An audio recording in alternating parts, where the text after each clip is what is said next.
నమస్కారం. ఒక చరిత్ర గురించి తెలియాలంటే మూలాలు తెలియాలి. వేరులేని చెట్టు ఉండదు. ఆ చెట్టు నీడ ఆస్వాదించే వారికి వేళ్ళెంత బలమైనవో కూడా తెలియాలిగా. అందుకే లెగసీ రూపుదిద్దుకుంది. లెగసీ అంటే వారసత్వం కాదు, విలువల కొనసాగింపు.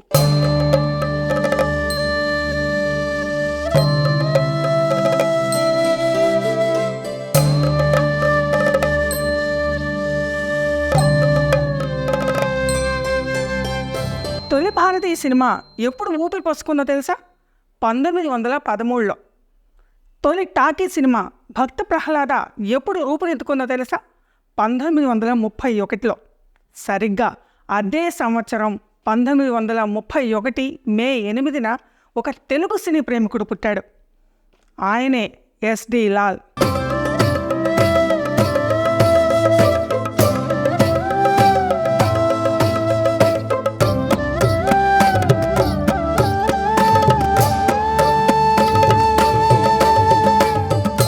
సినీ పుస్తకంలో తనదంటూ ఒక ప్రత్యేకమైన పేజీ రాసుకున్న ఎస్డి లాల్ గారు నేటి మన లెగసీ హీరో.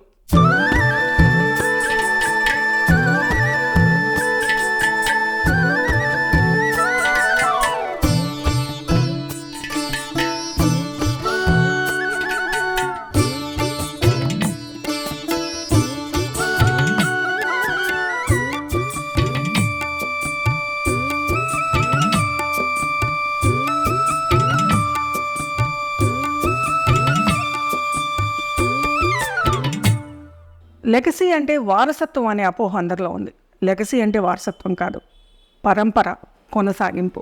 ఆ పాదముద్రలో నడిచి వెళ్ళడం, ఆ పాదముద్రలకు సంబంధించిన గౌరవాన్ని కాపాడడం.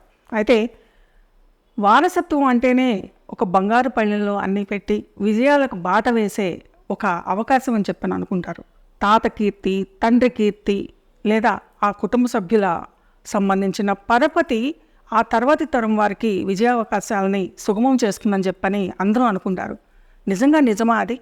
నిజంగా ఆ బాటలో అడుగులు వేసేవారికి మాత్రమే ఆ విషయం తెలుస్తుంది, ఆ శ్రమ తెలుస్తుంది.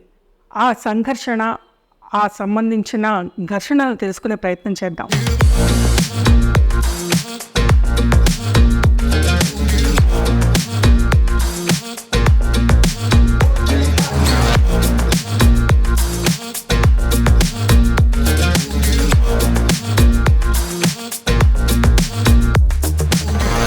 ఎస్డి లాల్ గారి వారసులు ఇప్పుడు ఏం చేస్తున్నారు, ఆయన విలువలను కొనసాగిస్తున్నారా అనే విషయాలు తెలుసుకుందాం రండి.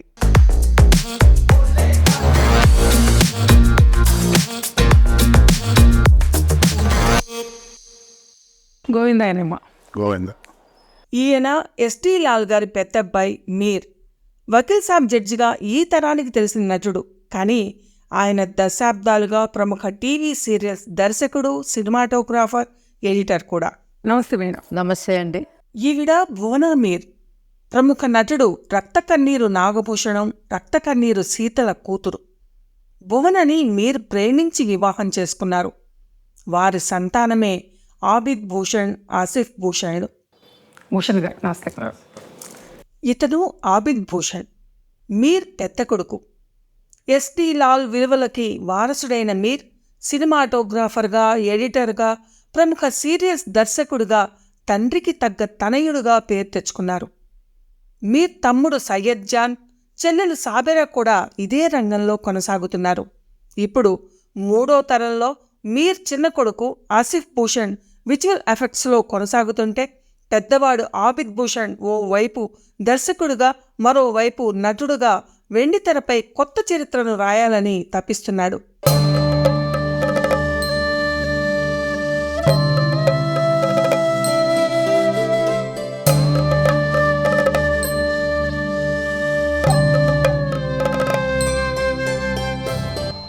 ఇప్పటి వరకు లెగసీ అనే దానికి ఒక వంశవృక్షానికి మొదలు లాంటి వాళ్ళు సార్. మీరు మీ కొమ్మల్ని, రెమ్మల్ని పలకరించడం ఒక ఎత్తు అయితే, నాకు ఈ మొదలు కాండం అని ఏదైతే ఉందో, మీరు వేళ్ళని చూశారు, చిగురుల్ని చూశారు, చిటారు కొమ్మల్ని చూశారు.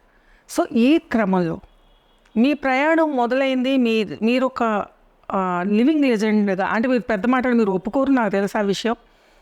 కానీ మీదంటూ ఒక పేజీలను రాసుకుంటూ వచ్చిన ఈ క్రమంలో మీరు చూసిన ప్రయాణాలు, ఈ ఇండస్ట్రీలో మారుతూ వచ్చిన స్వభావాలు కానివ్వండి, లేకపోతే తీరుతెన్నులు కానీ ఎలా ఉన్నాయి? అంటే ఇండస్ట్రీలో మార్పులు అనేది ఏమి ఉండదమ్మా. ఇండస్ట్రీ చాలా మంచిది యాక్చువల్గా. మా ఫాదర్ కూడా ఇండస్ట్రీ అంటే చాలా గౌరవం ఆయనకి. ఆయన ఎప్పుడు ఏం చెప్తారంటే what you give you'll get back అంటారు ఆయన. సో నువ్వు ఇండస్ట్రీతో ఎలా ఉంటే ఇండస్ట్రీ నీతో అలా ఉంటుంది అంటారు. But you should not expect more from the industry. Industry నాకేదో చేసేయాలి, నాకేదో రావాలి అని ఎక్స్పెక్టేషన్స్ ఉండకూడదు. ఇండస్ట్రీ అన్న తర్వాత ఏంటంటే వ్యాపారం. అది వ్యాపారంలో ఒకటికి లాభ నష్టాలు అవన్నీ కూడా ఉంటాయి. డబ్బులతో కూడుకున్నది కదా. ఇప్పుడు ఒక మీతో వాళ్ళకి ఏదైనా లాభం లేకపోతే మిమ్మల్ని పెట్టుకుంటారని మీరు ఎక్స్పెక్ట్ చేయకూడదు. నేను ఎంత పెద్ద టెక్నీషియన్ అయినా కూడా వాడు పెట్టుకోవడానికి అవకాశం ఉంటుంది అక్కడ. సో అలాంటి ఎక్స్పెక్టేషన్స్ మనకు ఇండస్ట్రీ నుంచి ఉండకూడదు. అంటే నాన్నగారు సినీ ఇండస్ట్రీకి సంబంధించి ఒక లెజెండరీ డైరెక్టర్, రామారావు గారు లాంటి మహానటుడికి ఎక్కువ సార్లు ఆయనతోనే కలిసి ప్రయాణం చేసిన వ్యక్తి. ఆ చరిత్రలోకి, ఆ గ్రంథంలోకి వెళ్ళడానికి ముందు మీకు సంబంధించిన ప్రయాణంలో చిన్న మంచు తుణుకులను తెలుసుకోవాలనేది నా తాపత్రయం. నా ప్రయాణంలో నా గొప్పతనం ఏం లేదు. ఎందుకంటే ముందు నుంచే మా నాన్నగారు మేము ముగ్గురు పుట్టినప్పుడే ఆయన ఫస్టే డిసైడ్ చేశారు మమ్మల్ని ఈ ఇండస్ట్రీలోనే పెట్టాలి అని. నేను పుట్టినప్పుడు నేను ఇండస్ట్రీ వాడిని తెలుసు, మా సిస్టర్ కూడా ఇదే తెలుసు, ఇండస్ట్రీని తెలుసు, మా తమ్ముడు కూడా ఇదే ఇండస్ట్రీని తెలుసు. సో అలా పెంచారు ఆయన. ఎందుకంటే మమ్మల్ని ముగ్గురిని కూడా ఇండస్ట్రీకే అంకితం చేశారు ఆయన. సో నేను డాక్టర్ అవుతానో, మా సిస్టర్ లాయర్ అవుతుందనో, మా తమ్ముడు ఏదో చార్టెడ్ అకౌంట్ అవుతానో ఎప్పుడు ఎవరు ఊహించలేదు. ఇంకోటి ఏంటంటే మా ఫాదరు వాళ్ళు పడ్డ కష్టాలు ఆ ఇండస్ట్రీలో ఆయన వచ్చినప్పుడు కమర్షియల్ ఎలిమెంట్స్ వల్ల ఆయన ఎలాంటి ఫేస్ చేశారు. ఇప్పుడు ఫర్ ఎగ్జాంపుల్ ఆయన పేరు కూడా మార్చుకున్నారు. ఆయన పేరు సయ్యద్ లాలు, ఆయన ఎస్డి లాల్ అని మార్చుకున్నారు. ఎస్డి లాల్ అంటే ఏదో బాంబే నుంచి వచ్చారు, ఏదో మార్వాడి వాడు అనుకొని కొద్దిగా స్పెషల్ అటెన్షన్ ఉంటుందేమో అనుకుని ఆయన మార్చుకున్నారు. అలాగే మా చిన్నాన్న పేరు కూడా ఆయనే మార్చారు, ఎస్ఎస్ లాల్ అని. సో అలా మార్చారు ఆయన. అంటే ఆయన ఉన్నప్పుడు ఉండింది.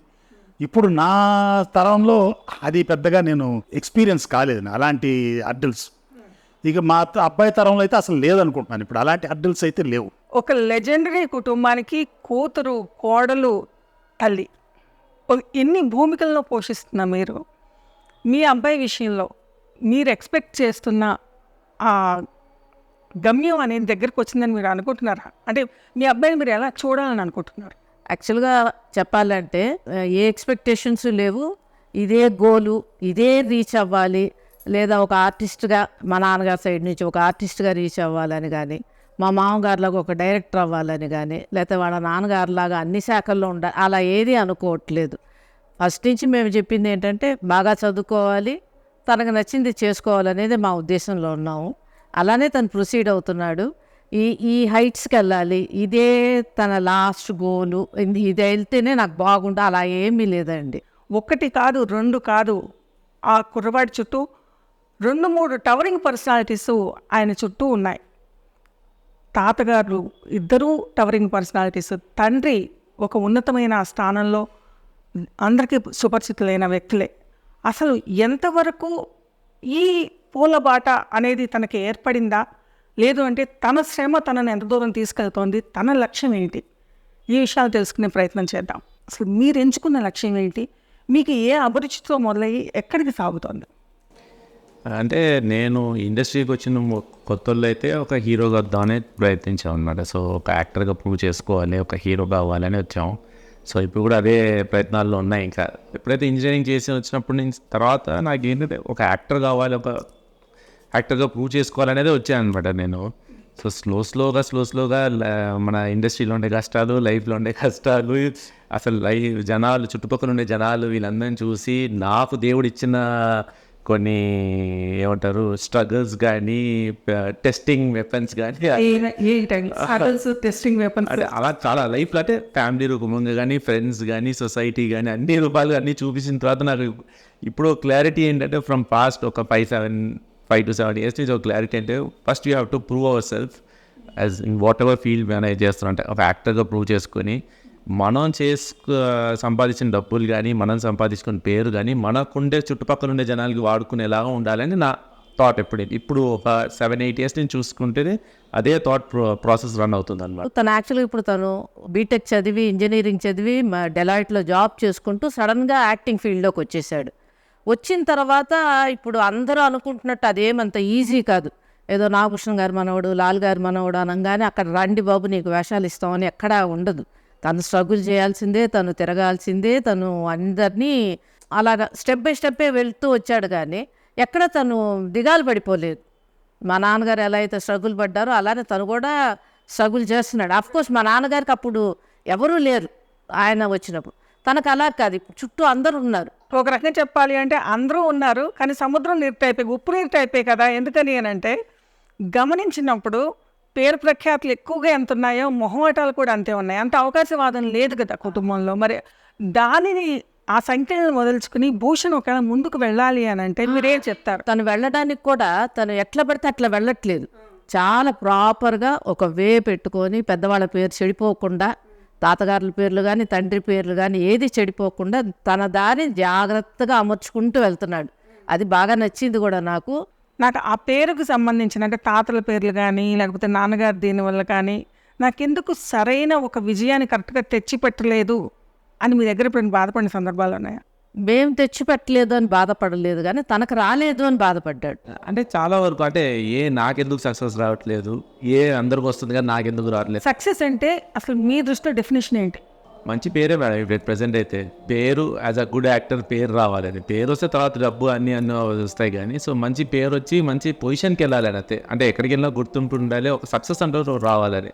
అపార్ట్ ఫ్రమ్ ఎవ్రీథింగ్ వర్క్ లోడెడ్గా ఉండాలని, ఎవ్రీడే బిజీగా ఉంటూ వర్క్ ఉంటుంటే అదే సక్సెస్ అయినట్టే. ఇంకా అది సినీ పరిశ్రమకు సంబంధించిన వ్యక్తిగానో లేకపోతే లాల్ గారి మనవడి గురించో లేకపోతే నాగభూషణం గారి మనవడి గురించో అని కాకుండా ఒక తపన ఉన్న ఆర్టిస్ట్గా అతను తనకు కావాల్సిన ప్రయత్నం అతను చేస్తున్నాడు.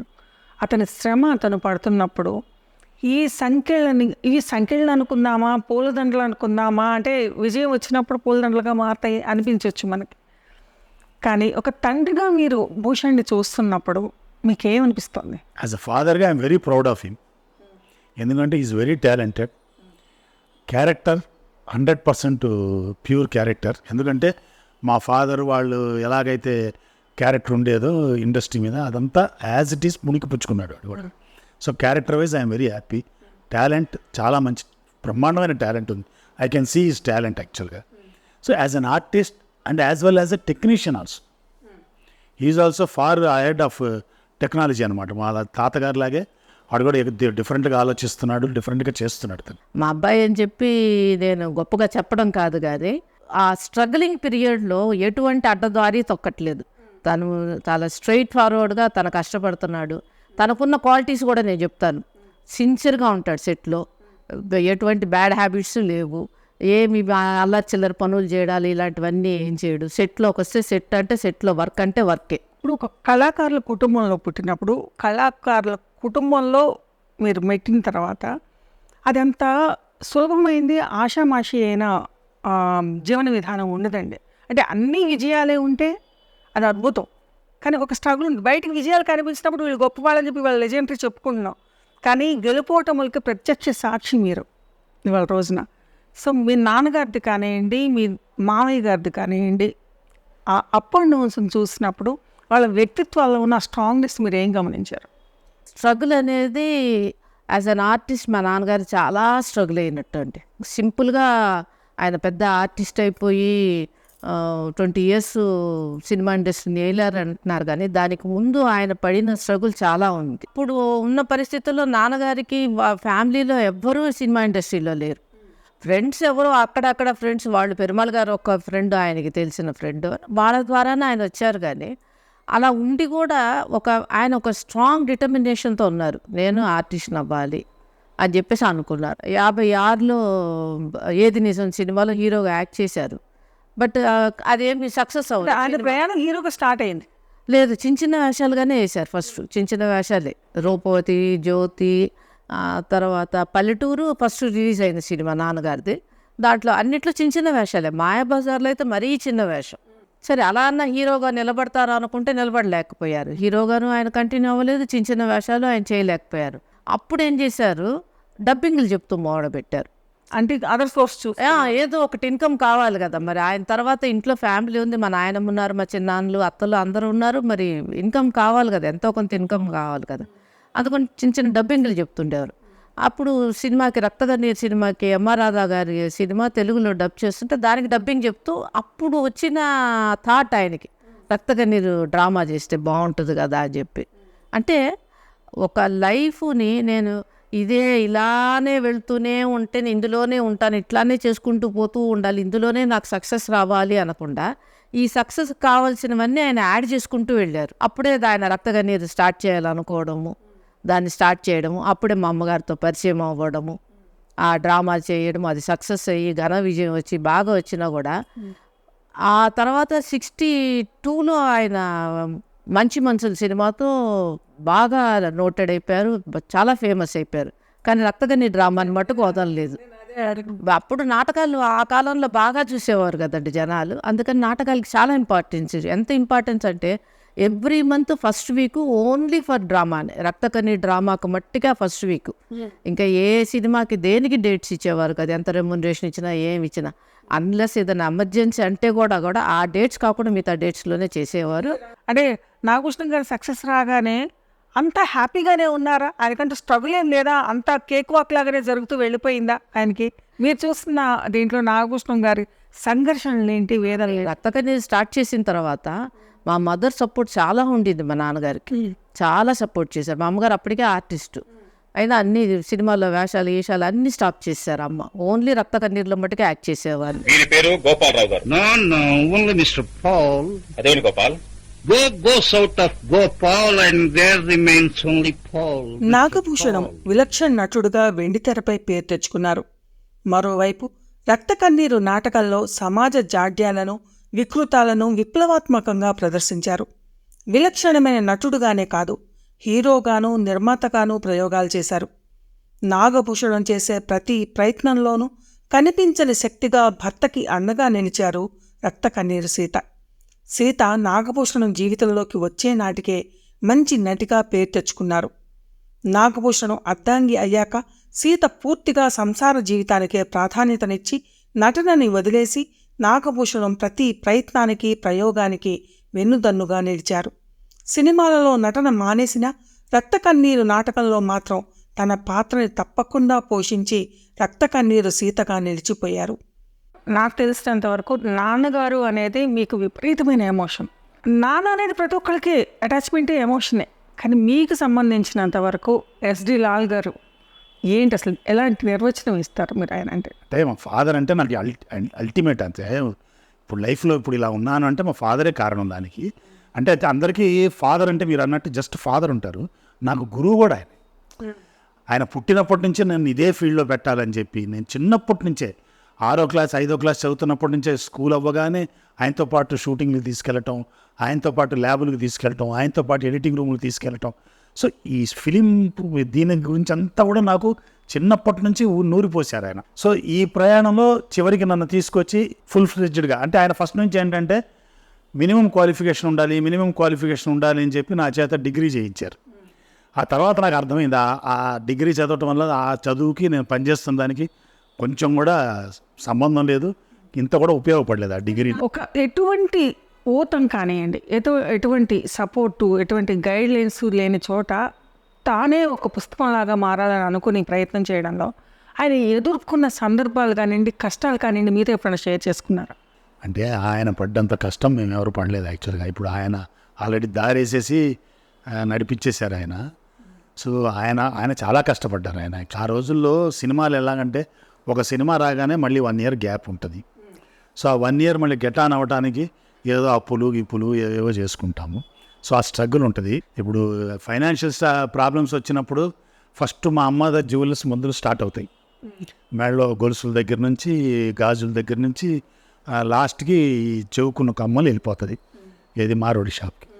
ఆ తర్వాత మా నాన్నగారు వాచ్, ఆయన ఉంగరం, ఆ తర్వాత నా సైకిలు.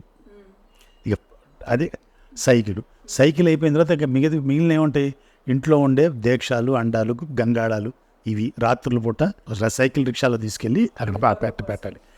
అది కూడా అయిపోతే చీరలు 3 రూపాయలకి 5 రూపాయలకి పెట్టడం. ఇవన్నీ పెట్టేసిన తర్వాత ఏదో సినిమా వస్తుంది, ఏదో డబ్బులు వస్తాయి, వచ్చిందో మళ్ళీ ఇది రివర్స్లో ఇవన్నీ తీసుకొచ్చి మళ్ళీ ఇంట్లో పెట్టుకోవటం.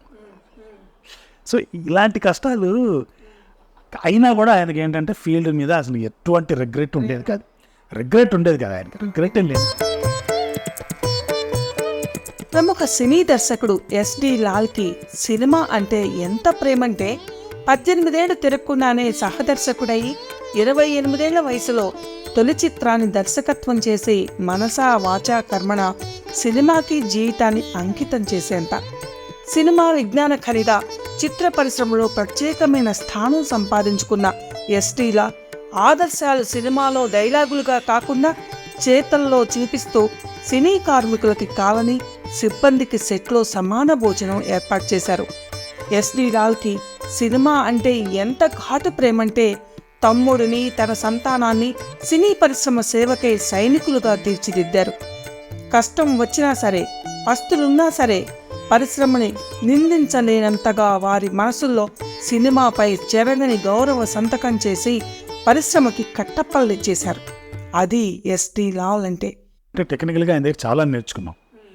ఇప్పుడు ఆయన ఏంటంటే రేపు ఒక సీన్ చేస్తున్నామంటే ఆ సీన్కి ముందు రాత్రి ఎంత ప్రిపేర్ అవుతావు ఆయన. షార్ట్ డివిజన్ ఆ రోజు ఫిలిం కదా, అక్కడ ఫిలిం ఒక 5 అడుగులు వేస్ట్ అయినా కూడా చాలా డబ్బులు కాస్ట్ అయిపోద్ది. సో పక్కాగా పేపర్ వర్క్ పక్కాగా ఉండాలి మన షూటింగ్కి వెళ్ళే ముందు. షూటింగ్కి వెళ్ళిన తర్వాత ఏంటంటే ఆయన ఈజ్ అ ప్రొడ్యూసర్స్ డైరెక్టర్. ఆయన ఉద్దేశం ఏంటంటే ప్రొడ్యూసర్ ఖర్చు పెట్టిన ప్రతి పైసా ఫ్రేమ్లో కనిపించాలి. సో ఏదైనా ఇప్పుడు వెళ్ళగానే ఇప్పుడు ఈ లొకేషన్కి వచ్చారంటే ఆయన ఫస్ట్ ఏమనేవారంటే ఈ లొకేషన్ ఛార్జ్ ఎంత అంటాడు. 25,000 సార్ అంటారు. ఫస్ట్ ఆ 25,000 రూపాయలు షార్ట్ పెట్టండి అంటారు. సిఫ్డాలో ఉన్నప్పుడు జనరల్ సెక్రటరీగా ఉన్నప్పుడు alliance Francaise, American consulate, British library వీళ్ళందరితో టైఅప్ అయ్యి ఆయన కోసం కాదు, అక్కడ ఉండే అసిస్టెంట్ డైరెక్టర్లకి వాళ్ళందరికీ కూడా ఎవ్రీ వీకు ఆ ఫిలిమ్స్ అన్ని, ఫారిన్ ఫిలిమ్స్ అన్ని వాళ్ళకి చూపించి ఎడ్యుకేట్ చేసేవాడు. సో వాళ్ళందరూ అవి చూడాలి, వాళ్ళందరూ కూడా నేర్చుకోవాలి ఆ ఫిలిమ్స్ అన్ని అని అంత తపన పడేవారు. వీళ్ళందరికీ కూడా ఈ మా డైరెక్టర్స్ అసోసియేషన్లో ఉన్న వాళ్ళు ఎవరికి కూడా ఒక ఇల్లు లేదు, పాడు లేదు.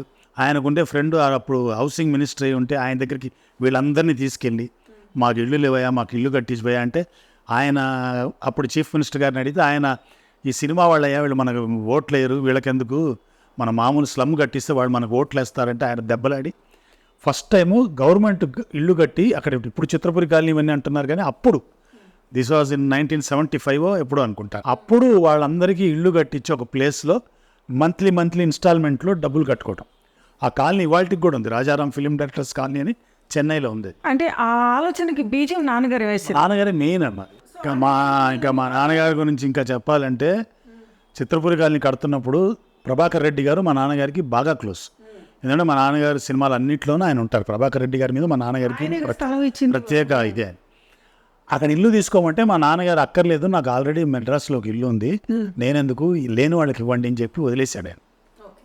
ఆ తర్వాత నా దగ్గరికి వస్తే కూడా నేను తీసుకోలేదు. మీరు తీసుకోలేదు, మీ నాన్నగారు తీసుకోలేదు, సేవ మాత్రం దశాబ్దాలుగా చేసుకుంటూ వస్తున్నారు. బట్ ఈ రోజు కూడా నేను ఒక జర్నలిస్ట్గా నేను గమనించినప్పుడు ఆ వివక్ష ఇప్పుడు కూడా భోజనాలకి చాలా వివక్ష ఉంటుంది అని చెప్పని, లేదు అని అంటే ఇప్పుడు లేడీస్ ఎక్కువగా వస్తున్నారు కదా, వాళ్ళకి బాత్రూమ్ ఫెసిలిటీస్ లేవని చెప్పని ధర్నాలు జరగటం దగ్గర నుంచి ఇవన్నీ నేను చూస్తున్నాం. అంటే తర్వాత 4 తరాలలో కూడా మేము చూస్తున్నాము అని అంటే మీరు కామెంట్ చేయాల్సిన అవసరం వచ్చేసింది. మీరు మొహాట పడితే కదా, అంటే ఏం కోరుకుంటున్నారు, ఏమి అంటే నాన్నగారి ఆశయాలకి లెగసీని ముందుకు తీసుకెళ్లే వ్యక్తిగా మీరు ఒక ఆశని వ్యక్తం చేయడం తప్పు కాదు సార్. ఇండస్ట్రీని తప్పుపట్టే అంత ఇది నాకు లేదు యాక్చువల్లీ. తప్పు పట్టడం అంటే మా నాన్నగారు నేర్పించిన సంస్కారం అది. ఇండస్ట్రీని తప్పు పెట్టండి నేను అంటే ఎవరో కొంతమంది కోసం ఇండస్ట్రీ మొత్తాన్ని మనం చెప్పలేం.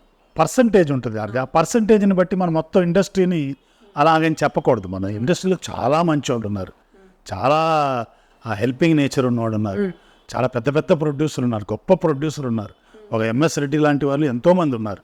సో మేము కూడా ఏంటంటే ఇప్పుడు మాకు గుర్తింపు రాలేదు, మాకు ఇది రాలేదు, అలా మేము ఎక్కడ రిగ్రెట్, నేను కానీ మా నాన్నగారు కానివ్వండి, మా అబ్బాయి కానివ్వండి, ఎవరు కూడా మీ అబ్బాయి దగ్గరికి ఎవరైనా కూడా మేము రిగ్రెట్ అవ్వం. ఇండస్ట్రీ చాలా మంచి ఇండస్ట్రీ, నేను చెప్పా కదా. దీన్ని నమ్ముకున్న వాళ్ళని డెఫినెట్గా అది కళ్ళకి రెప్పలా చూసుకుంటుంది ఇండస్ట్రీ. ఇప్పుడు మా అబ్బాయి ఉంటే కూడా మా అబ్బాయి ఆ ఇండస్ట్రీని నమ్ముకుని ఉన్నాడు, దగ్గర 20 సంవత్సరాల నుంచి దాని మీదే ఉంటున్నాడు. డెఫినెట్గా వాడికి ఒక టైం వస్తుంది, మంచి పొజిషన్ తీసుకెళ్తారు. 10-12 ఇయర్స్లో మీ మామగారు అసిస్టెంట్ డైరెక్టర్ గారి నుంచి డైరెక్టర్ స్టేజ్కి ఎదిగారు. ఆ 10 ఇయర్స్లో నాన్నగారు హీరోగా ఒక ప్రయోగం చేశారు. ఇప్పుడు పరిస్థితుల్లో ఎందుకు ఇంత డిలే అవుతోంది భూషణ్కి సంబంధించిన ఆ శ్రమ స్ట్రగుల్? ఎందుకంటే ఇంత సిన్సియర్గా పనిచేస్తున్నాడు, ఇంత సిన్సియర్ ఎఫర్ట్స్ పెడుతున్నాడు, ఎందుకని కారణాలు ఏమై ఉంటాయి? కారణాలు ఏమని మనం చెప్పలేమండి. మేబీ ఇప్పుడు కొంతమంది డైరెక్టర్స్ ఉన్నారు బాగా క్లోజ్ వాళ్ళు మాకు. వాళ్ళ దగ్గరికి వెళ్ళి అడిగినప్పుడు మేబీ అయ్యో పలానా వాళ్ళ అబ్బాయి, ఈ అబ్బాయికి ఇంత చిన్న వేషం ఇస్తే బాగోదే అనుకొని, లేకపోతే పెద్ద వేషం ఏదైనా ఉన్నప్పుడు ఇద్దాంలే అని అనుకోవచ్చు. తను ఎలా ప్రిపేర్డ్ అంటే ఏ క్యారెక్టర్ ఇచ్చినా మంచి క్యారెక్టర్ అయితే చాలు నేను చేస్తాను, నాకు హీరోనే కావాలి, నేను హీరోనే చేస్తాను. తనేం ప్రిపేర్డ్గా లేడు. వచ్చిన బిగినింగ్ డేస్లో అలా అనుకున్నాడు ఓన్లీ హీరోనే చెయ్యాలని. తర్వాత లేటర్ అని కొంచెం అయిన తర్వాత అలా కాదు, మనం క్యారెక్టర్స్ కూడా చేసుకుంటూ వెళ్తే బాగుంటుందని అలా కూడా చేసుకుంటూ వచ్చాడు. మేబీ అన్నీ బాగున్నాయి, ఏదో అదృష్టం ఏదైనా అక్కడ కలిసి రావాలి. నిజం చెప్పాలి అని అంటే తాతగారి వైపు నుంచి, ఇద్దరు తాతల వైపు నుంచి కానివ్వండి, మీ నాన్నగారి వైపు నుంచి కానివ్వండి, legendary directors, legendary actors. Rama Rao గారు చాలా క్లోజు తాతగారు, ఇద్దరు తాతలకి చాలా అంటే చాలా క్లోజు. అవునా? రాఘవేంద్రరావు గారు లాంటి లెజెండరీ డైరెక్టర్స్ అందరూ కూడా నాన్నగారు అంటే చాలా ప్రాణం ఇస్తారు. మరి అలాంటప్పుడు మీరు ఈ పాటికి మమ్మల్ని తీసుకెళ్ళి తీసుకుని వెళ్ళి హీరోగా నిలబెట్టాలి కదా.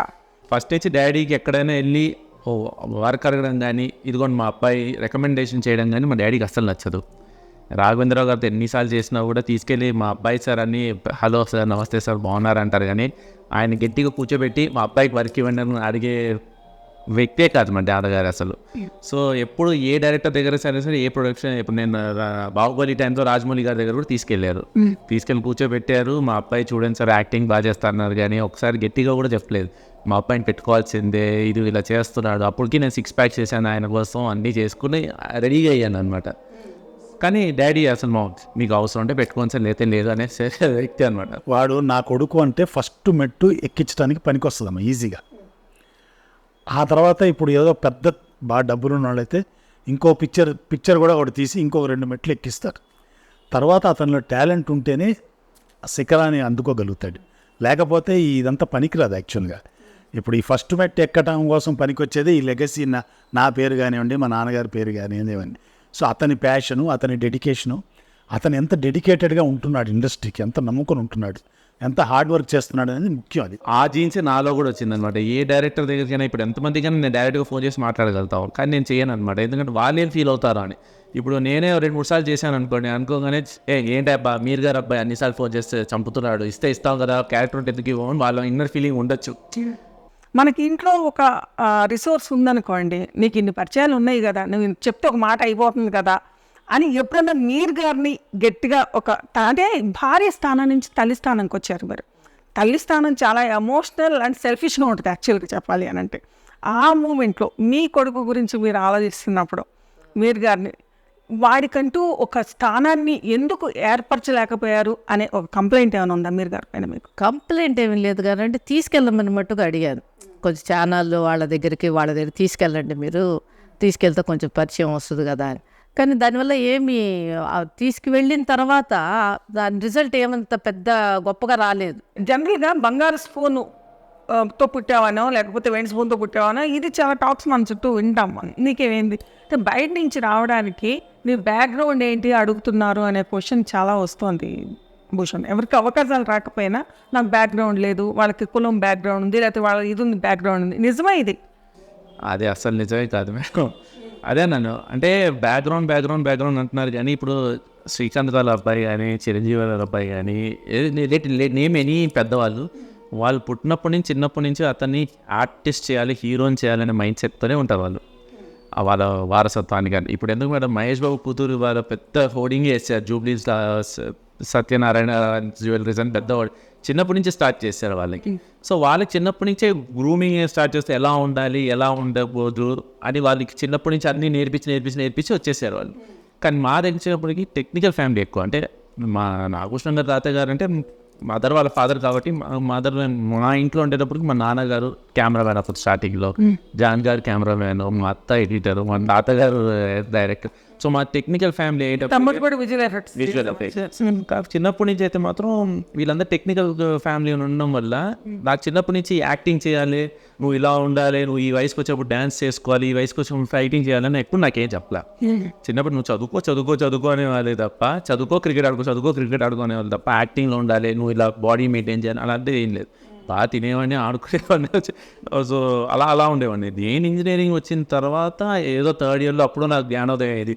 వామ్మో, ఈ కంప్యూటర్ల మీద కూర్చొని నేను వర్క్ చేయలేను, ఇదంతా నా వల్ల కాదు, బుర్ర పైనుంచి వెళ్ళిపోతుంది ఇది అనుకుని అప్పుడు నేను డిసైడ్ అయ్యి యాక్టింగ్లో వచ్చి లేదు కొంచెం తగ్గాలి, నన్ను నేను ప్రూవ్ చేసుకోవాలి, at least why can't I do this acting, at least క్రియేటివ్గా ఉంటుంది కదా అనుకో చిన్న థాట్తో వచ్చిన ముందుకి ఇది. దెన్ మళ్ళీ వచ్చినప్పుడు అప్పుడు మమ్మీ డాడీ వాళ్ళతో మాట్లాడి ఏంటంటే సర్రా చేయి, మీ తాతగారు కూడా యాక్టరే కదా, నీకు కూడా ఉంటుందని వీళ్ళు సపోర్ట్ చేయడం వల్ల కూడా అప్పుడు డెసిషన్ తీసుకుని అప్పుడు నేను అవ్వాలనుకున్నప్పటి నుంచి వీళ్ళందరూ సపోర్ట్ చేయడం స్టార్ట్ చేశాను. సో నా ప్రాసెస్ అనేది లేట్ అయింది అనమాట. సో మీరు అన్న ఈ పెద్ద వాళ్ళందరూ వీళ్ళందరూ బ్యాక్గ్రౌండ్ వాళ్ళు చిన్నప్పటి నుంచి ట్రైనే వస్తున్నారు, దే ఆర్ ఇన్ దట్ జోన్లో ఉన్నారు వాళ్ళు. సో ఎంత జోన్లో ఉన్నా, ఎంత డబ్బులు ఉన్నా, ఎంత చేసుకున్నా కూడా లక్ అండ్ వాళ్ళ టాలెంట్ లేకపోతే మాత్రం ఎవరిని ప్రూవ్ చేసుకోలేరు. ఎస్డి లాల్ గారు తనకంటూ ఒక విజన్ పెట్టుకుని, విజన్ అనంటే నా బిడ్డలు ఈ ఇండస్ట్రీలో బతకాలి, ఈ ఇండస్ట్రీలో ఎదగాలి, ఈ ఇండస్ట్రీకి సేవ చేయాలి, ఇది లక్ష్యంగా పెట్టుకుని మిమ్మల్ని అడుగడుగున పక్కన కూర్చోపెట్టుకుని మీ లక్ష్యం ఇది అనేది మీ బ్రెయిన్లో పెట్టారు. కానీ ఎందుకని భూషణ్ మీరు ఒక ఆర్టిస్ట్ని కానీ ఒక టెక్నీషియన్ కానీ ఎందుకు చూడలేకపోయారు తండ్రిగా? ఫస్ట్ పాయింట్ అంటే అంత ఇచ్చే టైం లేదు నాకు. ఐ వాజ్ వెరీ బిజీ ఆ రోజుల్లో. అంటే వాళ్ళ గ్రోత్ కూడా నేను పెద్దగా చూడలేదు యాక్చువల్గా. సో నేను అంత కెరీర్ వాళ్ళు చూసుకుంటారు కదా అన్నట్టు ఉన్నాను. అంటే ఆ టైం రాలేదేమో అనుకున్నాను నేను. ఆ తర్వాత ఆ టైం వచ్చింది. తను ఏంటంటే కంప్లీట్గా ఇటే షిఫ్ట్ అయిపోయి నేను ఇటు ట్రై చేస్తానన్నప్పుడు తనకి టీవీ వద్దనుకొని తను ఓన్లీ ఫిలిమ్స్ మీద కాన్సన్ట్రేట్ చేశాడు. నాకు టీవీ మీద పట్టుంది. ఇప్పుడు ఆ టీవీలో చేస్తానంటే నేను ఏదో సీరియల్లో ఎక్కడో చెప్పి వేయించేసి ఉండేవాడిని. ఈ పాటికి ఏదో ఒక 4-5 డైలీ సీరియల్స్ చేసేసి ఈ పాటికి మూట సర్దేసుకొని తండ్రి వేషాలు వేస్తూ ఉండేవాడేమో. ఇప్పుడు నేను ఎలాగైతే మా ఫాదర్ అనవసరంగా నన్ను డిగ్రీ పియూసీ ఇవన్నీ చదివించాడు 4 years. ఆ 4 years చదివించకుండా ఉండుంటే మా నాన్నగారు బాగా ఫేమ్లో ఉన్నప్పుడే కెమెరామెన్ అయిపోయి ఉండేవాడిని అనే ఎప్పుడైనా అనిపించింది అనుకోండి, తర్వాత నేనే సమాధానం చేసుకుంటాను. అలా అయ్యి ఉంటే ఈ పాటికి ఎప్పుడో మూట సర్దుకుని వెళ్ళిపోయి ఉండేవాడినేమో. అలా అవ్వలేదు కాబట్టి ఇలా స్ట్రగుల్ అవుతూ ఈ డిపార్ట్మెంట్స్ అన్నీ చూసుకుంటూ ఇలా వచ్చి ఒక డిపార్ట్మెంట్ కాకుండా editing, camera, direction, music, acting ఇవన్నీ చేయబట్టి ఇన్ని రోజులు మగడిగాను నేను. సో అదేవిధంగా మా అబ్బాయి కూడా అనవసరంగా 4 years డిగ్రీ ఇంజనీరింగు, +2 ఇవన్నీ చేయకుండా డైరెక్ట్గా నేను ఆ ఉద్దేశం ఉంటే 10th తర్వాతే పెట్టించేసేవాళ్ళం కదా. పెట్టించినప్పుడు నా దగ్గర నేను బాగా బిజీ, నేను మ్యాక్సిమం బిజీ ఉన్నాను ఛానల్స్లో అన్నిట్లో కూడా. బ్రహ్మాండంగా అతను హీరో చేసేసి ఉండేవాడిని, ఏదో చేస్తున్నాడు. అతనికి అదే పరిస్థితి అయ్యేది. అదే ఇప్పటికి ఏం ఉండేది కాదు. తండ్రి క్యారెక్టర్లో ఏమైనా వస్తే వేసుకుంటూ ఉండేవాడేమో. సో అతనికి ఎయిమ్ అది ఉంది. సో ఆ ఎయిమ్ ఎప్పటికైనా ఫుల్ఫిల్ అవుతుందిలే అని నేను. మీకు ఎప్పుడైనా అనిపిస్తుందా ఈ లెజెండరీ ఇంపాక్ట్ అనేది కనుక లేకుండా ఉంటే ఒక తల్లిగా, కేవలం తల్లిగానే అడుగుతున్నాను నేను, భూషణ్కి తల్లిగా మాత్రమే అడుగుతున్నాను, ఈ వెనక కిరీటాలు లేకుండా ఉంటే నా కొడుకు తొందరగా సక్సెస్ అయ్యేవాడేమో అని మీకు ఎప్పుడైనా అనిపించిందా? ఇవి యాడ్ అవుతాయని నేను అనుకోవట్లేదండి. ఇవి ఇప్పుడు తాతగారిది కానీ ఆ తాతగారిది కానీ ఇంకేదైనా కూడా అతనికి యాడ్ అవుతాయని నేను అనుకోవట్లేదు. అలా యాడ్ అవ్వాలంటే కానీ అడ్డంకులు అవుతున్నాయిగా. తాతగారి పేరు లేకపోతే నాన్నగారి పేరు చెప్పుకుని ముందుకు వెళ్ళడానికి అవుతున్నాడు, తను వెళ్ళలేకపోతున్నాడు. ఇప్పుడు పలానా వాళ్ళ దగ్గరికి వెళ్ళి నేను సో అండ్ సో అండి, నేను పలానా వాళ్ళ మనవడిని అని చెప్పి తను చెప్పుకొని ప్రొసీడ్ అవ్వాలని అనుకోవట్లేదు. ఎందుకంటే ఇప్పుడు మనం వెళ్ళి తను చెప్పి వాళ్ళు ఇవ్వలేక పరిస్థితిలో ఉంటే ఇంకొకరిని మనం ఇబ్బంది పెట్టినట్టు అవుతుంది అని చెప్పేసి అనుకుంటున్నాడు. కానీ అంతేగాని వాళ్ళ పేర్లు వాడుకోకూడదు అలాంటి తలబీరుసు సమాధానాలు కాదు. వాళ్ళకి ఏదన్నా తప్పు అవుతుందేమో, వాళ్ళ పేరు నేను చెడగొట్టిన వాడిని అవుతానేమో అని చెప్పేసి బాధపడుతున్నాడు తప్పితే.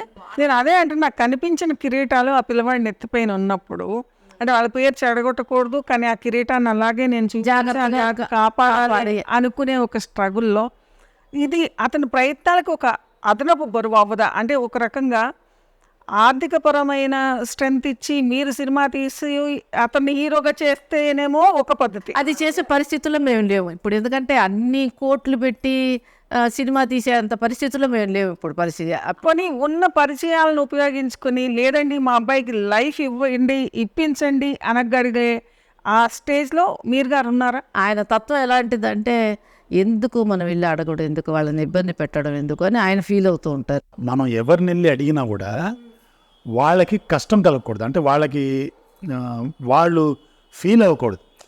ఇప్పుడు ఇప్పుడు ఒక వేషం ఇతను ఇస్తాడని చెప్పి అతన్ని వెళ్ళి నేను రికమెండ్ చేస్తే అనుకోండి, అతను ఎంబ్రాసింగ్గా ఫీల్ అవ్వకూడదు. అరే మీరు గారు వచ్చారు ఏమి ఇద్దాం. ఇండస్ట్రీలో ఏంటంటే ఎవరికి కూడా అప్లికేషన్స్ లేవమ్మా, పనికి వస్తేనే పెట్టుకుంటారు. ఇప్పుడు మీరు గారు చెప్పారు అని ఎవరు పెట్టుకోరు. అతను పనికి వస్తే మీరు గారి నుంచి కూడా వచ్చి బతిమాలుకొని తీసుకెళ్తారు. సార్ ఇప్పించండి సార్, మీ అబ్బాయిని రమ్మనండి సార్ అని తీసుకెళ్తారు.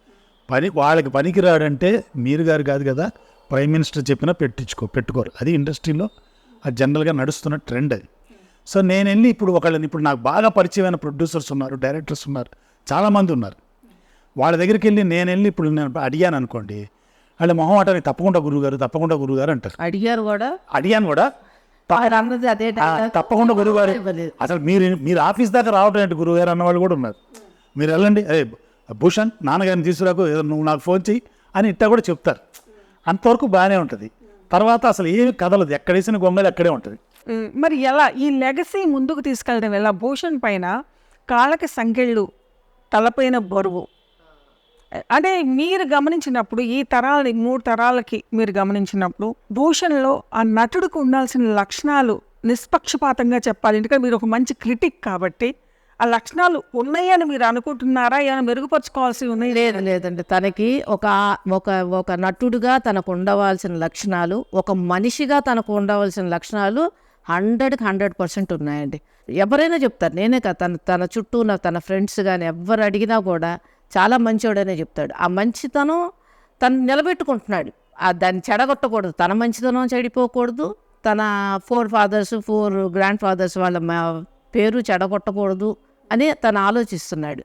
బట్ కానీ అది తన ఫ్యూచర్కి అడ్డంకి అని నేను అనుకోవట్లేదండి. తను చేసే శ్రమ ఇది ఒక ఫలితాన్ని ఇస్తాయి, తప్పకుండా ఇస్తాయండి, తప్పకుండా ఇస్తుంది. ఆ హోప్ ఉంది, నాకు ఉంది, తనకే ఉంది, ఆ హోప్ వస్తుంది. ఇంతవరకు వచ్చాను అంటే అది కారణం నా ఫ్యామిలీ సపోర్టే. అంటే మా మమ్మీ కానీ డాడీ కానీ అదే అంటారు కదా, having them is the greatest asset in your life. So వాళ్ళు ఉండడం వల్లే నేను ఇప్పుడు దాకా లాగుతూ వస్తున్నాను. లేదంటే ఇప్పుడు కూడా నేను స్టక్ అని అంత మొండిగా ఉన్నానంటే వాళ్ళు. ఎప్పుడైనా మనసుకు కసి అనిపించిందా? బాబాయ్ ఏమో బాలీవుడ్లో పెద్ద కెమెరా పర్సన్, సినిమాటోగ్రాఫరు, నాన్న చూస్తేనేమో ఇక్కడ ఇది తాతగారులు ఇంత హిస్టరీ కదా, వీళ్ళు ఎవరైనా నన్ను ఎందుకు తీసుకెళ్ళి నిలబెట్టరు ఇక్కడ అని ఎప్పుడు అసలు వాళ్ళు అడిగి నన్ను రికమెండ్ చేసి నన్ను పుష్ చేసేటట్టయితే నేను ఇలా కూర్చొని మాట్లాడతాను. అప్పుడు వేరే రకంగా మాట్లాడాడు. ఏంటి మేడం ఇలా ఇంత చాలా మందికి తెలియాలి ఈ విషయం.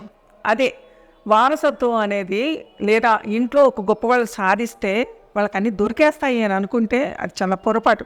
దానికి ఉదాహరణ భూషణ్.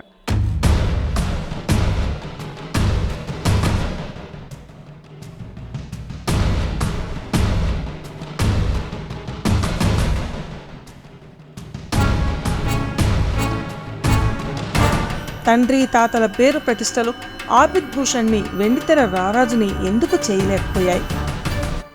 తను నా కొడుకు కాబట్టి నేను గొప్పగా చెప్తున్నాను కదా, తనకి చూడ్డానికి బాగుంటాడు, భాష ఉంది, నలుగురిలో ఎలా మెలగాలన్న ఆ తెలివితేటలు ఉన్నాయి, ఉంటాడు, డెడికేషన్ ఉంది, అన్నిటికీ మించి డెడికేషన్ ఉంది. తను చేసే పని మీద తనకి డెడికేషన్ ఉన్నా కూడా తనకు ఎందుకు అవకాశాలు విరివిగా రాకపోవచ్చు, కనీసం ఒక గుర్తింపు వచ్చే అవకాశం కూడా రావట్లేదు. ఇంత ఇండస్ట్రీలో మా నాన్నగారు తెలిసిన వాళ్ళు ఉన్నారు, మా మామగారు తెలిసిన వాళ్ళు ఉన్నారు, ఆ తర్వాత వచ్చిన మా మరుదులు కానీ వాళ్ళు కానీ అందరూ తెలిసిన వాళ్ళు ఉన్నారు.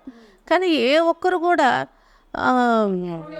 సరే ఒక చిన్న క్యారెక్టరు ఇంతగా ఉన్నాడు కదా ఈ అబ్బాయి, ఇండస్ట్రీలో ఉన్నాడు, సరే పోనీ ఇండస్ట్రీ అబ్బాయిని కూడా వదిలేసేయండి, ఒక ఆర్టిస్టు చూడ్డానికి బాగున్నాడు, భాష వచ్చు, చెప్తున్నాడు, డెడికేషన్ ఉంది కదా, ఒక ఛాన్స్ ఇచ్చి చూద్దాం, ఏదన్నా ఒక క్యారెక్టర్. సరే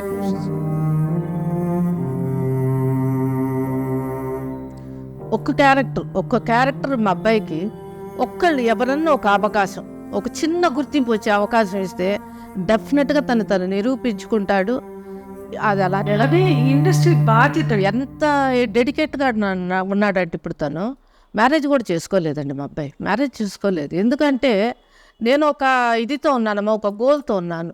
ఇప్పుడు నేను భార్య పిల్లలు నా సంసారం అని చెప్పి నేను మళ్ళీ డివైట్ అవ్వకూడదు. అన్లెస్ నాకు వచ్చే వైఫ్ నన్ను అర్థం చేసుకొని ఇతన్ని కూడా మనం ఇచ్చేయాలని అనుకుంటే నేను చెప్పలేను. కానీ అలా ఎంతమంది ఉంటారు? అనవసరంగా నా కోసం ఇంకొక అమ్మాయి లైఫ్ కూడా ఎందుకు నేను ఇది ఇష్యూలోకి పెట్టాలి అని చెప్పి తను అంతా ఆలోచించుకొని మ్యారేజ్ కూడా చేసుకోకుండా ఉన్నాడు. ఏంటి ఎట్లాగైనా సరే మనం నిలబడాలి. అయితే ఇక్కడ ఒక విషయం, మనం ఇండస్ట్రీ పోకడలు కానివ్వండి, ఒక మనిషి తత్వాలను కానివ్వండి, మనం ఒక అంచనా అంటే అనలైజ్ చేసుకుంటే, విశ్లేషించుకుంటే వెళ్ళడం ఒక ఎత్తు, మీరు చెప్పడం ఒక ఎత్తు. ఇండస్ట్రీ అనేది ఒక ఈగోయిస్టిక్ ఎన్విరాన్మెంట్ ఉన్న విషయం. 1కి 10 సార్లు అడిగితే కానీ ఏమి ఒక అడుగు ముందుకు పడని ఒక రకమైన అహంకారపూరిత ధోరణి అని నా విషయంలో అంటాను. మీరు అనరు, మీరు సౌమ్యంగానే ఉన్నారు, మీరు అనరు అని నాకు అర్థమైంది. బట్ ఒక జర్నలిస్ట్గా నేనేమంటాను అని అంటే, ఇండస్ట్రీకి జీవితాన్ని, కుటుంబాన్ని, మొత్తం సంతానాన్ని, కుటుంబాన్ని కూడా ఒక అంకితం చేసినటువంటి ఒక కుటుంబానికి సంబంధించిన వారసుడు స్ట్రగుల్ అవుతున్నాడు. ఒక లెగసీని ముందుకు తీసుకెళ్ళడానికి ఒక సపోర్ట్ చాలా అవసరం, అంటే ఒక అవకాశం చాలా అవసరం సార్. కొత్త మొహాల్ని పరిచయం చేస్తున్నప్పుడు ఒక విశాలమైన హృదయంతో కొన్ని వేల మంది పనిచేస్తున్నారు. ఇవాళ రోజున పాన్ ఇండియా అని చెప్పని ఎక్కడెక్కడ వాళ్ళని వీటి నుంచి తీసుకొస్తున్నప్పుడు మీకు మొహాటం లేకపోయి ఉండొచ్చు. ఒక జర్నలిస్ట్గా నేను గమనిస్తున్నప్పుడు ఒక ప్రయత్నం చేస్తున్న ఆర్టిస్ట్కి ఆసరా అందకపోవడాన్ని నేను క్రైమ్గానే, లేకపోతే ఒక నిర్లక్ష్య ధోరణిగానే, అహంకారపూర్తి ధోరణిగానే నేను పరిగణిస్తాను. ఇది మీ జన్మతః సంస్కారం అయి ఉండొచ్చు, మీ కుటుంబం నుంచి వచ్చిన మీకున్న సంస్కారం అయి ఉండొచ్చు. మీరు పరుషంగా మాట్లాడలేకపోవచ్చు, కానీ నా పరిశీలనలో నాకు అనిపిస్తోంది అది. కానీ తల్లిదండ్రులు ఎందుకని అంటే, ఒక తల్లిదండ్రులకి పిల్లల పెళ్ళిళ్ళు చేసి సంతానాన్ని లేకపోతే ముది మనవాళ్ళని చూసుకోవాలనే కోరిక ఉండడం ఏ మనిషికైనా కూడా సహజం. అది ఇండస్ట్రీలో ఉన్న పెద్దలతో సహా. మీ బిడ్డ పెళ్లి చేసుకోకుండా సినిమాకి అంకితం అవుతానని అంటున్నాడు, మీరేమంటారు? వాడి గొప్పతనం అది. అంటే వాడి గొప్పతనం అంటే డెఫినెట్గా అతని పీక్ పీరియడ్ వస్తుంది. తను already is successful in is life. ఇవాళ కూడా చాలా హ్యాపీగా ఉంటున్నాడు. ఏంటంటే ఆ రికగ్నైజేషన్ తగ్గ క్యారెక్టర్ పడలేదు, అది త్వరలో పడుతుంది. నేను చెప్పా కదా, డెడికేషన్ అది ఉంటే అది ఎప్పటికైనా వాడికి ఆ విజయం డెఫినెట్గా వస్తుంది. అది కాకుండా is already very successful, is very happy in is life. మంచి ప్రాజెక్ట్స్ డైరెక్ట్ చేస్తున్నాడు, అన్నీ చేస్తున్నాడు.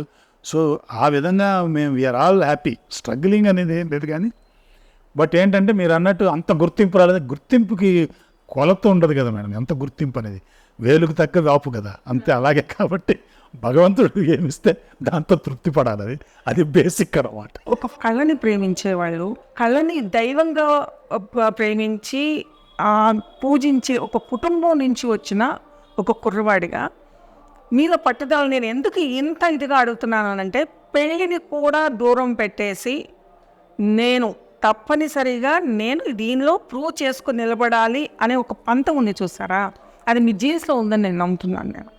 ఓకే, బట్ ఇండస్ట్రీకి సంబంధించిన పారామీటర్స్ ఒక ఎత్తు అయితే, సక్సెస్ అనేది మీకు సంబంధించినంత వరకు మీ దృష్టిలో సక్సెస్ని మీరు ఎలా కొలుస్తారు?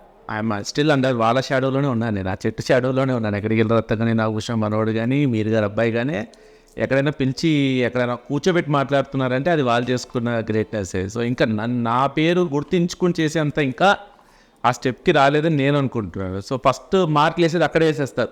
ఓహో మీరు గారు అబ్బాయా, ఓకే ఓకే ఓకే రామ కూర్చొని అక్కడే కొంచెం వేసేస్తారు అన్నమాట. అది వేసిన తర్వాత నేను ప్రూవ్ చేసుకోవాలన్నమాట. కొన్ని చోట్ల కొంచెం బాగా అనిపిస్తుంది, ఎందుకంటే చాలామందిని చూస్తుంటాను బయట వెయిట్ చేస్తూ అపాయింట్మెంట్ల కోసం, కానీ ఫోన్ చేస్తే రెస్పాన్స్ కూడా ఉండదు. అలాంటి నేను ఒక మాట ఫోన్ చేయగానే ఎత్తి అవతల వ్యక్తి నుంచి కొంచెం రెస్పెక్ట్ఫుల్గా మాట్లాడుతుంటే మేము కూడా హ్యాపీగా ఫీల్ అవుతాం కదా, ఓ సర్లే మనం గుర్తుపెట్టుకున్నారు కదా అని. కానీ యాక్సెస్ దొరకటం వేరు, ఐడెంటిటీ వేరు కదా. Very different. అదే అక్కడ యాక్సెస్ దొరుకుతుంది, నన్ను ఐడెంటిటీగా ప్రూవ్ చేసుకోవడానికి కొంచెం టైం పడుతుంది. అంటే ఛాన్స్ ఇవ్వడానికి ముందుకు వస్తున్నారా? జనరల్గానే చెప్తున్నాను, తను ఒక పర్సన్గా, ఒక ఆర్టిస్ట్గా వెళ్ళాడు, ఇండస్ట్రీలో ఉన్నాడు, 10 సంవత్సరాల నుంచి స్ట్రగుల్ చేస్తున్నాడు ఒక వేషం కోసం. ఏదో మన కృష్ణవంశీ గారి సినిమాలో డైలాగులో ఒక్క ఛాన్స్ అలాగా వచ్చినాయి తనకి. పాపం తనకి ఆపర్చునిటీస్ వచ్చినాయి. ఏదో తను డబ్బుల గురించి కూడా అడిగేవాడు కాదు, నాకు ఇంత కావాలి డబ్బులు, నాకు ఇంత అనే అడిగేవాడు కాదు. ఇండస్ట్రీ నుంచి మీరు ఒక అప్పీల్ చేసుకోవాలి అని అనుకుంటే, అంటే పర్సనల్గా వెళ్ళలేకపోతున్నారు, రికమెండేషన్తో వెళ్ళలేకపోతున్నారు, కానీ వెళ్ళాలని అనుకోవట్లేదు, అలా వెళ్ళాలని అనుకోవట్లేదు. ఎందుకంటే రికమెండేషన్స్ ఇవన్నీ అంటే మా తాతగారి పేర్లు, మా డాడీ పేర్లే పాడవుతున్నాయి తప్ప నేను వెళ్ళేసి రోజు ఆఫీస్కి వెళ్ళి కూర్చోవచ్చు. కాకపోతే వాళ్ళు అదే ఇబ్బంది పడుతుంటారు, మాట వచ్చేస్తుంది. బాగా ఎక్కువ మంచితనం అండి వాళ్ళ నాన్నగారి లాగా, చాలా మంచితనం. ఆ మంచితనం కూడా పనికిరాదండి అని నేను అనుకుంటున్నాను. అంటే బాధలు వచ్చిన నా స్టేట్మెంట్ అన్నమాట. బట్ ఇప్పుడు సోషల్ మీడియా అనేది చాలా వెనక, అంటే అర్బన్ రూరల్ ఉన్న వాళ్ళకి కూడా ఒక వేదిక అవుతుంది. ఈ సోషల్ మీడియా ఇవన్నీ ఈ రకం ఎరా అనేది మీలాంటి వాళ్ళకి సంబంధించిన ఒక ఛాన్సెస్ని కానివ్వండి, లేకపోతే ఒక దీన్ని ఏమన్నా అబ్బాయికి ఎవరు ఇస్తున్నారు మేడం ఛాన్స్? అమ్మాయిలకి అయితే ఇస్తారు. సోషల్ మీడియాలో అమ్మాయిల ఫోటోలు చూసుకుంటూ అమ్మాయిల వీడియోలు చూసుకుంటూ ఛాన్సులు ఇవ్వంటే ఇస్తారు. కానీ మా అబ్బాయిల ఫోటోలు ఫాలో కొట్టండి, మా అబ్బాయిల్ని రీల్స్ చూడండి, మా అబ్బాయిల్ని అకౌంట్ ఇచ్చి మా అబ్బాయి ఇప్పుడు కాస్టింగ్ కాల్స్ కూడా పెడతారు మేడం. అందరూ వాంటెడ్ ఫీమేల్, వాంటెడ్ హీరోయిన్ అంటారు కానీ వాంటెడ్ హీరో మంచి క్యారెక్టర్ ఉండాలి ఎవరు పెట్టారు కదా. ఎందుకని అలాగా? అంతే మేడం. వాళ్ళకి అబ్బాయిలు వాళ్ళ చుట్టుపక్కల ఉండే వాళ్ళ అబ్బాయిలనే వాళ్ళు సెలెక్ట్ చేసుకుంటారు జనరల్గా. ఏ ఆర్టిస్ట్ ఇప్పుడు నేనైనా సరే నేను డైరెక్షన్ చేస్తున్నానంటే క్యారెక్టర్స్ రాగానే నా చుట్టుపక్కల ఉండే కొంతమంది చూసుకుంటారు, వాళ్ళు అడుగుతూ ఉంటారు కాబట్టి వాళ్ళకి ఛాన్సెస్ ఇచ్చేస్తుంటాం. అమ్మాయిలు ఉంటారు కాబట్టి కాస్టింగ్ కాల్ అమ్మాయిలని పెట్టేస్తారు జనరల్గా. ఎవరైనా సరే ఇప్పుడు సోషల్ మీడియా అయినా ఏదైనా అమ్మాయిలకే అది అంకితం, వాళ్ళకే అంతే. అబ్బాయిలకి ఏంటంటే అమ్మాయిలతో కలిసి చేసుకునే వీడియోలు చూసుకుని ఆహా వీడు ఎవడో బాగానే ఉన్నాడు అని చూస్తారు తప్ప ఇప్పుడు నేను ఎవరు తెలుసు మేడం సోషల్ మీడియా చాలా తక్కువ మందికి తెలిసి ఉండదు. 100లో 20-30 మందికి నేను తెలుసు. సోషల్ మీడియాలో ఎవరికన్నా అసలు మీరు నాగభూషణం గారు మనోడు కానీ SD లాల్ గారు మనోడు అని చెప్పి తెలుసా? అసలు ఎవరికన్నా మీరు గారు కొడుకుగా తెలుసా? మ్యాక్సిమం అంటే 50-50 మేడం. ఇక్కడ గుర్తిస్తున్నారు, ఈ జనరేషన్ గుర్తిస్తున్నారా మిమ్మల్ని? ఎందుకు గుర్తిస్తారు అంటున్నారు మేడం. ఇప్పుడు నేను శాసన సభ సినిమా చేసినా, నేను ఏ సినిమాలు చేసినా కూడా అబ్బాయి బాగా చేశాడు అంటాడు కానీ ఆ అబ్బాయి పేరు ఆబిద్ భూషణ్, ఆ అబ్బాయి సోయన్సో, మనవాడు సోయన్సో అబ్బాయిని ఎందుకు గుర్తిస్తారు? అదే అమ్మాయి బాగుంది అనుకుంటే అమ్మాయి ఎవరు అని వాళ్ళే గూగుల్ చేసి. ఇక్కడ మనకి నెపోటిజం అని కానీ లెగసీ అనేది కానీ మీకు సోషల్ మీడియాలో అది ఇన్ఫ్లుయెన్స్ చూపించట్లేదు, క్లియర్. సో ఇక్కడ ఇండివిజువల్ దేనికి ఇమేజ్కి చాలా స్కోప్ ఉందని అనుకోవచ్చు. కానీ ఇది ఇండస్ట్రీకి రహదారి మాత్రం వేయట్లేదు. ఇది సోషల్ మీడియా ద్వారా మనకు వర్క్ వచ్చిందంటూ ఎప్పుడు నాకేం జరగలేదు. సో ఇవి ప్రస్థానం కెమెరా, ఎడిటింగు, దర్శకత్వం, తర్వాత నాకు తెలిసి ఈ మధ్యలో సజ్దేవ్ అని చెప్పి గట్టిగా ఒక గంభీరమైన గొంతుతో, అంటే పవన్ కళ్యాణ్ అనేది లెజెండరీ కింద ఫీల్ అవుతారు ఫ్యాన్స్ అందరూ. ఆయన్ని కంట్రోల్ చేశారు ఒక జడ్జి గంభీరమైన పాత్రతో స్క్రీన్ పైకి వచ్చారు మీరు ఒక ఆర్టిస్ట్గా. అదే మొదల ఎక్కడో జర్నలిస్ట్గా కూడా కనిపించినట్టున్నారు మీరు. నేను చిరంజీవి గారి 150 ఖైదీ సినిమాలో చేశాను, అందులో రిపోర్టర్గా చేశాను. తర్వాత MCAలో చేశాను, జక్కీ వాసుదేవన్ గారి క్యారెక్టరు. దాన్ని ఆ సినిమాకి డైరెక్టర్ వేణు శ్రీరామ్ గారు, వకీల్ సాబ్ డైరెక్టర్ గారు.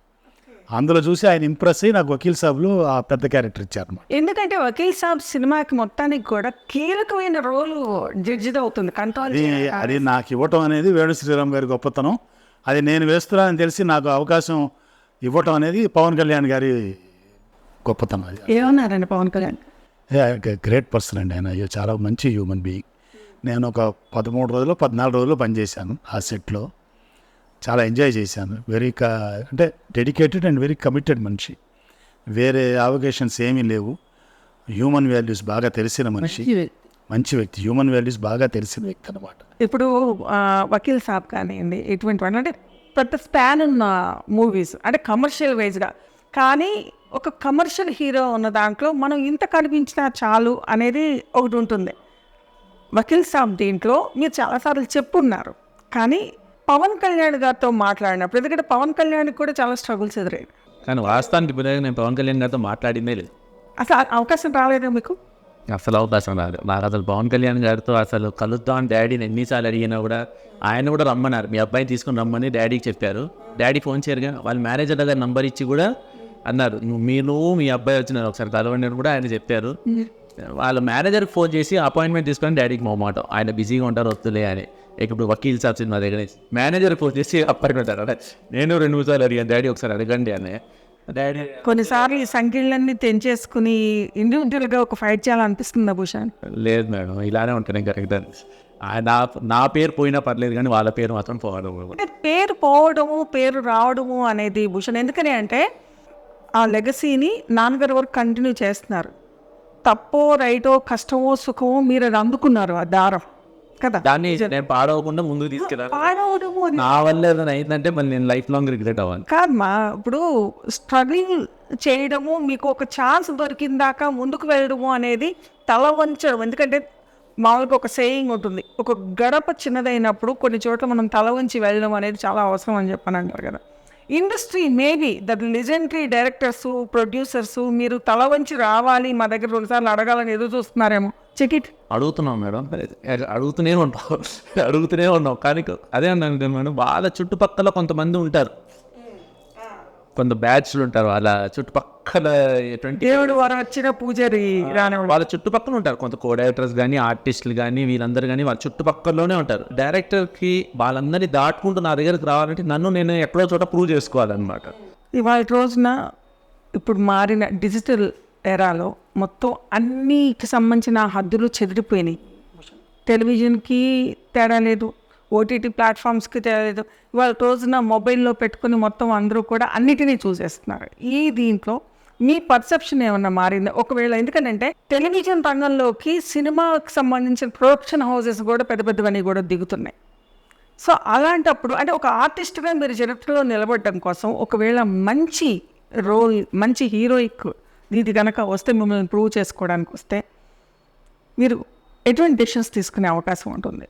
ప్రెసెంట్ అయితే నాకు ఏం లేదు madam, just I want to నా గుర్తింపు రావాలి. ఇప్పుడు it's been high time almost like ఇప్పుడు దాకా నాకు నా స్టడీస్ కానివ్వండి, మా ఫ్యామిలీ ఇది కానివ్వండి, అన్ని అప్స్ అండ్ డౌన్స్ అన్నీ చూసుకుంటూ వచ్చి నాకు యాక్సిడెంట్ నా లైఫ్లో ఇవ్వాల్సిన స్ట్రగుల్స్ అని దేవుడు ఇచ్చేసాడు. ఇప్పుడు కూడా బెనిఫిట్స్ ఇవ్వకపోతే కష్టం అని, ఇంకా ఇట్స్ వెరీ హై టైం. ఆయన స్ట్రగుల్ చూసినప్పుడన్నా మీకేమి ఒక రకమైన విరక్తి రాలేదా? ఈ ఫీల్డ్ పైన నాన్నలా పడ్డారు ఇది? మేము ఎవరు స్ట్రగుల్స్ పడలేదు మేడం. మా నాన్నగారు వాళ్ళ నాన్నగారు వాళ్ళు బిగినింగ్ డేస్లో ఏమి సపోర్ట్ లేకుండా వచ్చి ఇండస్ట్రీలో వాళ్ళు పడ్డ స్ట్రగుల్స్ ముందు మావి అసలు స్ట్రగుల్సే కాదు. మమ్మల్ని కళామ తల్లి బాగా చూసుకుంది. యాక్చువల్గా ఇవాళ వరకు కూడా మీరు అన్నట్టు 47 సంవత్సరాల నుంచి నన్ను పోషిస్తూ చూస్తుంది. నా పిల్లలు ఉన్నారు. అంటే ఆదాయానికి కానీ ఉండటానికి కానీ ఎటువంటి ఇబ్బంది లేదు, బాగానే ఉంది. మీ వారసుడిని ఇప్పుడు లెగసీ గురించే మాట్లాడుతున్నాను కాబట్టి మీకంటూ ఒక వారసుడు గుడ్డోడు కనిపిస్తాడు. తాతగారు మనవాడు ఇద్దరు కలిసి గోల్డ్ యాక్షన్లు బాగా చేస్తున్నారు. అసలు కన్నా కొసర ముద్దని చెప్పని ఇప్పుడు మీరు రేపు మీ పేరు నిలబెట్టాల్సింది మీ మనవడనే అనుకుంటున్నారు. మీరు ఏ విధంగా అనుకుంటున్నారు అసలు మీ మనవడి విషయంలో? మా మనవాడు వాడి ఇష్టం, కానీ వాడికి ఎందులో ఉంటే అది. మీ మనవడి పేరు అద్విత్ రేయాన్ అబ్బాయి పేరు. చాలా యాక్టివ్గా ఉంటాడు, హైపర్ యాక్టివ్ అవుతాను. ఇద్దరం కలిసి చేస్తుంటాం కానీ అవన్నీ పోస్ట్ చేయను, అంటే పిల్లోడికి ఎందుకు లేని చెప్పి పోస్ట్ చేయను. మేము మా పర్సనల్ యూస్కి బాలనటుడిగా ఏమైనా పరిచయం చేసే అవకాశం ఉందా? అంటే చేశానండి, బాలనటుడిగా చేశాను ఆల్రెడీ. ఎలాగంటే విశ్వాచార్యుడని భగవద్ రామానుజాచార్యుల మీద సినిమా చేశాను నేను, చిన్నది. అందులో రామానుజాచార్యుల వారు చిన్నప్పుడు అనమాట నడక నేర్చుతున్న స్టేజ్కి నా మనవాడితో చేయించాను అది. సార్, మీ విజయంలో, మీ ప్రయాణంలో మీ వెనక నాన్నగారు ఉన్నారు, మీ పక్కన భువన్ గారు ఉన్నారు. భువన్ గారు కూడా ఒక లెజెండరీ ఫ్యామిలీ నుంచి వచ్చిన ఆవిడే. మీ ఇద్దరి మీద ఇప్పుడు ఘర్షణ ఉండేదా?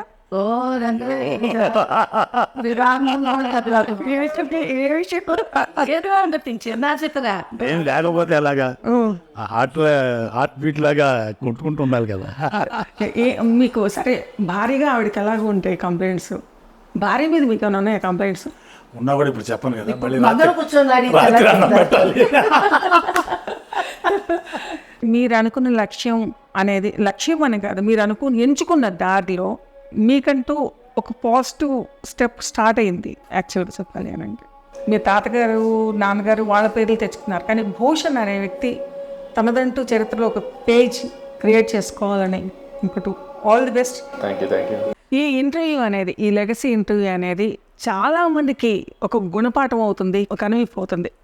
ఎందుకని అని అంటే అన్నీ అమర్చి ఉన్న కుటుంబంలో పుట్టిన వాళ్ళకి అన్నీ దొరికేస్తాయి అనుకోవడం అనేది ప్రతి ఒక్క అడుగు కూడా నిజంగా ఒక పాఠమే అవుతుంది. ఎందుకంటే ఎవరి పుస్తకం వాళ్ళే రాసుకోవాలి, ఎవరి పేజీని వాళ్ళే రచించుకోవాలి. ఆ విషయానికి ఉదాహరణే మీర్ గారు, ఆ ముందుకు వెళ్తే లాల్ గారు, సయ్యద్ లాల్ గారు, ఆ పక్కకు వెళ్తే నాగభూషణం గారు, వీరందరి కలయికతో ఆ రక్తబంధంతో ముందుకు వచ్చిన అభిత్ భూషణ్ కానివ్వండి. టెక్నికల్ సైడ్న వీరి కుటుంబంలో అందరూ స్థిరపడి ఉన్నా కూడా స్క్రీన్ పైన, తెరపైన మన ముందుకు వచ్చి హావభావాలను ప్రకటింప చేయడానికి ఇంకా కృషి చేస్తున్న అభిత్ భూషణ్ కూడా ఒక రకంగా ఈ తరానికి ఒక ఆదర్శం లాంటిది. అంటే ఎవరి కష్టాన్ని వాళ్ళే పడాలి, ఇంకొకరి గురించి బ్లేమ్ చేస్తే అది పలాయనవాదమే అవుతుందంటానికి ఈ లెగసీ ఇంటర్వ్యూలే ఒక తార్కాణం అవుతుంది. అర్థం చేసుకుని ఎవరి ప్రయత్నం వాళ్ళు కొనసాగిస్తానని ఆశిస్తూ మరో ఇంటర్వ్యూతో మళ్ళీ మీ ముందుకు వస్తాను. నమస్కారం.